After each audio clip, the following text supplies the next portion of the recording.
And it is another episode with Andrea Ferguson and Shanka Ponsely, the Shanks Show. And Andrea will talk about something really interesting today from a marketing agency perspective, which is something we've been doing for several years. We do it quite successfully, but there are pitfalls. We're going to talk about some tough topics today, and that is the dynamic between you and the client, you as an agency and the client. There are certain things that can go wrong if you're don't pay attention.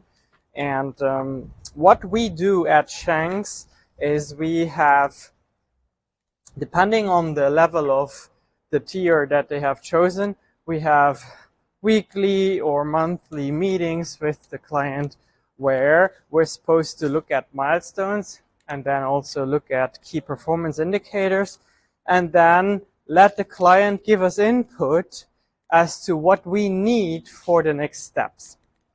However, and this is something that has happened to us, right, Andrea? Mm-hmm. There is a certain risk of, and that can sneak in almost inadvertently, like you don't see it happening because it gets mistaken for being helpful and for being flexible. But there's a risk of having the client start to tell you what you're supposed to do, even though you've been hired as an expert. Andrea, what do you think happens when you let that happen? What have we seen in our own agency? Well, it's certainly not an easy topic, but I think what happens when you allow yourself to be put in a position where you're not able to exercise your expertise is that you cease to be effective in building out, going beyond them, right? So the whole purpose in hiring, marketing, and consulting is so that they can implement whatever your next idea is. And you are seeking someone to see your blind spots and look out for you. And that is the point. So if you say, hey, get in the car with me, then suddenly you're in the driver's seat or passenger seat. It really doesn't matter. You can't see the blind spots anymore because you're not outside of the car, outside of the vehicle. And then you start driving in a different direction. Maybe your campaigns won't be as effective. Maybe you don't have campaigns at all. Maybe the process has changed. And what I like to liken it to is if you're trying to make applesauce with bananas, guess what? You're not going to get applesauce. Even if you have apples, but you add a little bit of banana, because you've changed the ingredients, because you've changed the process, it's not going to be it's no longer a proven process or method that's going to get you your desired results. It's just not, because you've changed it. Even if it's good, it's not the same. So maybe let the person that has the expertise, knows how to look at research and analyze and see what could work best for you, decide what the ingredients should be. And then if you taste it and you're like, this isn't quite what I was looking for, then you can tweak it, you can change it, you can experiment further or make changes. We love to test in marketing. That's something we love to do. But one thing we hate is when we're not allowed to, or we can't because of, some people have budget constraints. I'm kind of going all over the place here, but my brain, it just takes me places when I think about why in the world anybody would hire a consultant and then not expect them to consult. Yeah, I think, there's several reasons why that happens. Micromanaging clients, dominant clients, but I want to also go into looking at what we as marketing agencies can do wrong, or just, we as service providers. This is a message that's not just for you as a marketing agency. If you're a freelancer, if you're anyone that offers a professional service, this is a risk. If you come up with packages and a price point where you can make it worth your while and your clients' while to offer that at a certain price, but then you go and you don't you don't execute that recipe that you have because you're letting others be the captain of your ship, then that's really a problem. That's really a problem with you not being assertive enough.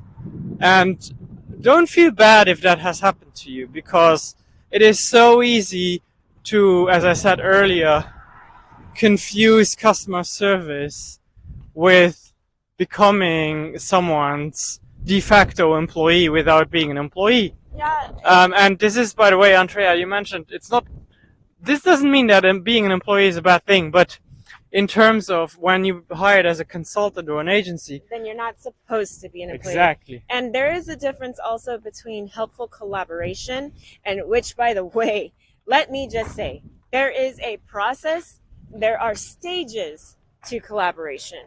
And collaborating too early is not always helpful. Collaborating too late, well, you may not have hit the target. So there should be a process, there should be stages. You should respect them because they help you in the end. But again, it can be confusing, like Shankar said, like you said, it's confusing when, okay, they're giving their input or they're providing assets or materials, or do you want to wait on maybe there's a key stakeholder that needs to give some input, or who knows. But that's the thing. Input should not be mistaken for this is what needs to be executed now. Because if I think I could use something very plain and simple, which is if I go to get consultation about my eyes, okay? But I go and because you can have eye consultations, right? Yeah. Can you think of anything that could possibly go wrong if using the scenario of the eye doctor not being able to consult? Yeah. Well, all of a sudden you seem to know eye health and eye anatomy better than your doctor, then something's wrong. Mm-hmm. And they're the first to tell you, well, you don't know anything about it, so stop. But we don't do that in the service industry, and that is a problem. But wait, I want you to give the example of yourself, because you have a very recent example of how you made some suggestions about your own eye health and what ended up happening in the end.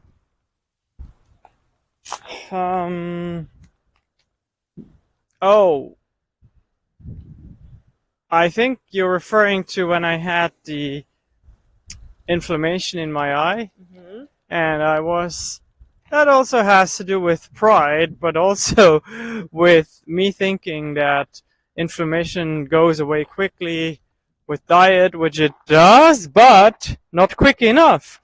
So I actually caused there's a canal in the eye that is responsible for drainage, and I caused that to narrow. And well, the inflammation changed the diameter of the canal that is evacuating the eye liquid, and in consequence the pressure now is too high. So now I have to take eye drops for the rest of my life in order to mitigate the risk of getting glaucoma. And that's all because I thought I was a better eye specialist than my optometrist. So that was a very extreme example, but a really good one. Yeah, exactly. And okay, luckily your vision is not at stake when you work with, for example, a marketing agency, but maybe your budget is at stake, or your company's survival, because if you don't follow what we've been hired, you're not going to have leads, you're not going to have conversions, you're not going to have income. I will say, if you are a business, and whether you are at the very beginning of your journey or a little bit more advanced, join shanks.club, because that's where we will not only explain to you why you need to avoid certain pitfalls, but also how you do that. And shanks.club can be seen under shamkx.club. Enter that into your browser, and then you can join us for $7 a month. Less than a cup of coffee that you drink every day.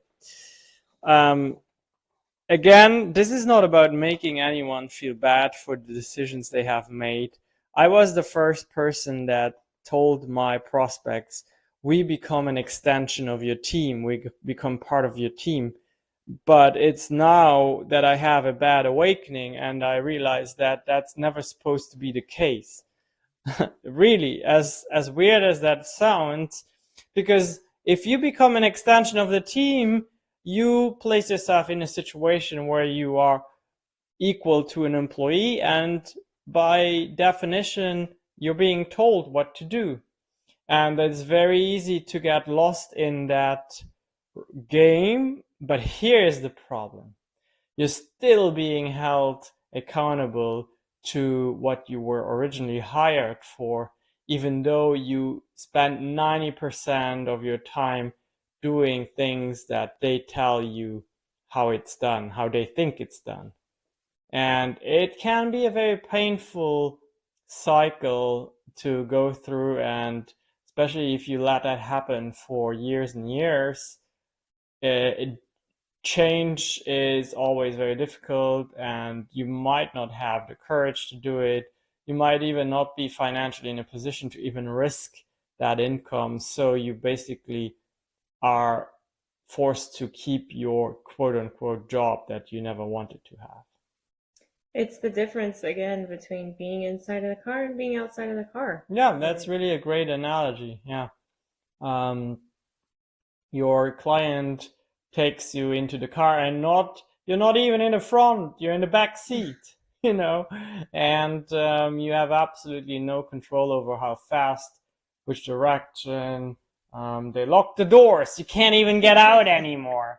And if you do happen to get out, you find yourself to be in the middle of nowhere. Yeah, or you continue driving and all of a sudden you see the same gas station over and over again.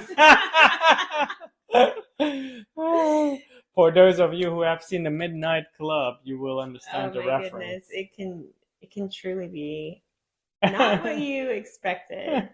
But there is light at the end of the tunnel.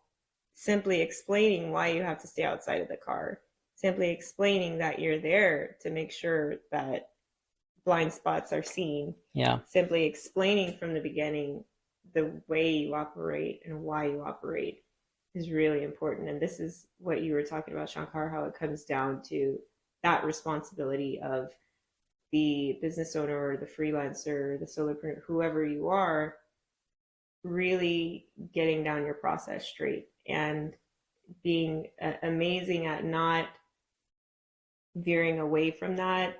Because once you do that anyway, you start getting so customized that it's difficult to scale. And there's a lot of challenges that come with allowing just one thing in the recipe to change.